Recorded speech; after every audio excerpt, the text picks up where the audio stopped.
I a Eivissa un estiu més s'han tornat a patir les conseqüències de la sobresaturació de persones, de vaixells i de vehicles. Ja han passat els mesos més forts de la temporada i encara que setembre és un mes amb molts de visitants, encara ja es pot fer un primer balanç d'aquesta temporada turística en quant al medi ambient i a l'entorn de l'illa.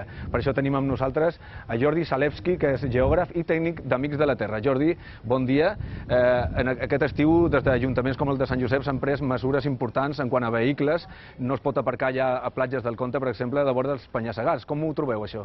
Sí, estem molt satisfets que aquesta mesura hagi començat perquè veiem com l'espais naturals, com la platges de Comte, estava fent-se malbé degut als cotxes, no?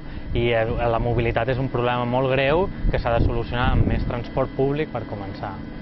Molts de visitants una altra vegada aquest estiu i molts de residus, molta acumulació de residus. Com està la gestió a dia d'avui?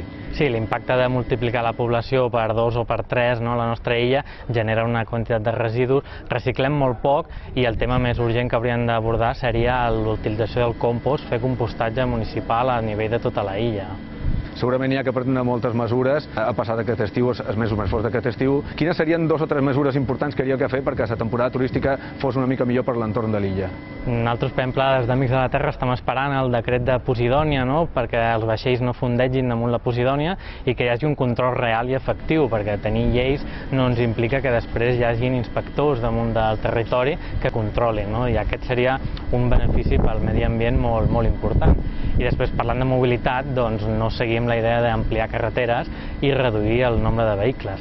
I a més que aquests vehicles fossin moguts per energia elèctrica produïda mitjançant energia solar, no? Serien unes mesures potser simbòliques però molt reals i efectives de cara a millorar el medi ambient.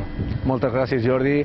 Jordi Zalewski és tècnic i geògraf d'Amics de la Terra. Moltes gràcies per haver estat amb nosaltres. Doncs bé, pareix que n'hi ha que fer moltes coses encara per l'illa d'Eivissa.